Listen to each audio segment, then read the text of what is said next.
You say, I want to learn how to delegate. I say, it's something else that's fucking you up. I do, that's what I say. It's something else, I say that to everything. Time management. I'll just tell this fucking story, I don't know where we'll put it. I had a client come to me, she says, Laura, I need help with time management. Time management, huh? Okay, what are you doing with your time? She says, well, I just feel like I'm so busy and I'm working so hard, but the company's not making enough money for all the hours I work. I'm like, all right, so take me through like a day. Take me through a day for you, so we could work on your time management. She says, well, I start my day and I get on these calls. You know, I'm on calls all day. I say, okay, well, what are you doing on these calls? She goes, well, I'm trying to close new clients. I'm like, okay, so there's sales calls. She goes, yeah, I guess. That's mistake number one, which we'll dive into more in just a moment. How long are these sales calls that you're on? She goes, 2 hours, 2 hour long calls. And I'm like, and are you closing any clients on these 2 hour long calls? She says, no. Now I can say this with a laugh, right? And it might seem really obvious to us when we are emotionally calm, but when you're in the heat of the moment, everybody makes mistakes like these and they're way harder to catch, right? Because it's our own stuff and we're trying to see the label from inside the jar. Hi, I'm Laura, by the way. I'm a business coach, 8-figure direct response copywriter, and grower of 3 successful direct response brands. So my dear client tells me she gets on 2 hour long sort of sales calls and is not closing any clients. She believes she has a time management problem. The thing is, though, she does not have a time management problem. She has a sales call problem. She is not correctly doing these sales calls at all. So I shared with her 3 sales call tips that I'm going to share with you today. 1, the person with whom you're getting on the phone needs to understand that it is a sales call. Trying to do any sort of bait and switch, trying to provide value, or simply give a strategy session without the mutual understanding that it is a sales call is going to wreck you. It is going to hurt your confidence. You're going to feel like you're being disingenuous, and you might attract people onto the call who are looking for a free strategy session and who do not want to be sold anything. There's a high probability that it would be much better for you if instead of 10 free strategy sessions, you did 3 sales calls, because at least those 3 people know that there's a potentiality that you are going to offer them something during the call. You set an empowered floor for the sales call right at the very beginning. You use language like, hey, I'm super excited for us to talk today. We're going to talk about X, Y, and Z. And if I feel there's a way I can help you further, we will discuss that. Sound good? The other party says yes. You've gotten that micro commitment out of them, and they completely understand that there's a likelihood you're going to make them an offer if they are a good fit for you. You have a time limit to your sales calls of 20, maybe 30 minutes. I had to give my client this buffer to insulate her against her own propensity to give too many fucking ideas. If you give a prospect 30 ideas on a sales call, first of all, you've just given them 30 ideas, so they might feel like, well, what do I need to pay for now? But what's actually more likely and more damaging is that you have overwhelmed them. You have overwhelmed them, so now they have no idea how to move forward. 20 minutes buffers you if you're like my client and you have a propensity to do that. The other reason my client had a propensity to give idea after idea after idea, and she is brilliant, by the way, a lot of her ideas are really, really, really damn good, but she's sharing these ideas to do what exactly? To prove herself, to prove her worthiness to this perspective close of hers, right? And to give value. There's a lot of chirping in this community about giving value, lead with value, give value. Of course, value is great. But if we are giving value in an attempt to prove ourselves, then how valuable actually is it to the other party? Because if you've just given the other party 30 ideas and they're overwhelmed and they don't know how to move forward, have you been useful? Have you given them value? What is oftentimes incredibly valuable is simply listening to the other person. Listen with intent to learn versus talk, talk, talk to prove yourself. So that was a shift that I had to give to my client. I understand her proclivities, so I allowed her one idea. You should have seen her write it on a Post-it note. One idea, boom, next to the desk. You are allowed to give only one idea, no more. In fact, there are many situations where 0 ideas is even better.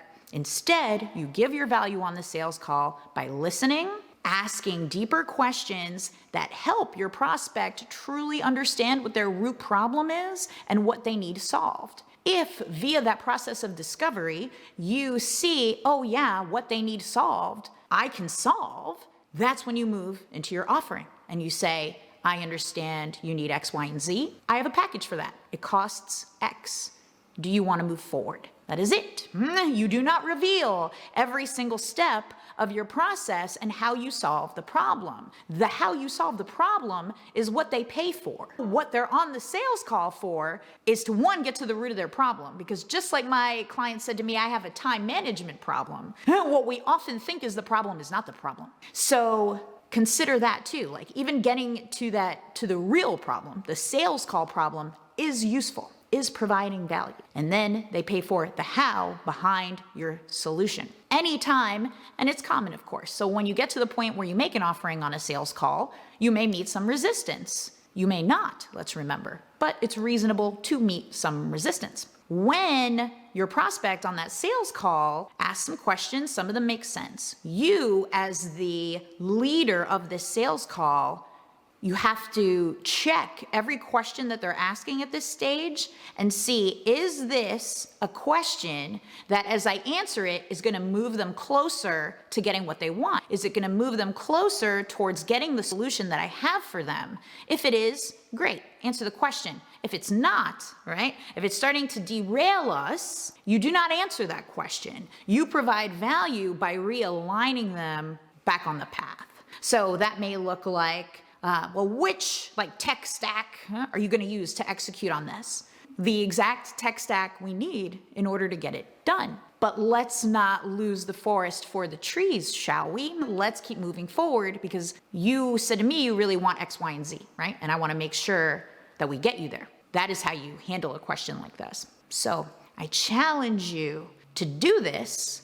And if you're sitting there wanting more answers, I challenge you also to realize this sort of simple, right? Not nuclear physics here. And this simple stuff. Can you take the simple solution that's being offered to you right now? That is my challenge to you. It's entirely up to you. If you do or not, I don't get a cookie, if you take it. Hopefully you get a big win if you take it. And speaking of big wins, if you want to get a win in your business within the as I go to the pitch, I stutter. See, if you want to get a win for your business within the next 24 hours, I have a very, very cool tool that helps you do that. It's at bizwintoday.com. If completely sideways objections start to creep in at this point, which they might, you learn all of this, by the way, through practice, right? It's likely you're not going to be perfect at doing all of this out of the gate, but the point is to get your reps in and keep practicing and having real conversations with people at the other end of the line. And as you do that, it wouldn't be surprising if you got on a sales call where totally left field objections start to come in. So, I really want to do this, but I want to paint the roof. You want to paint the roof? Oh, okay.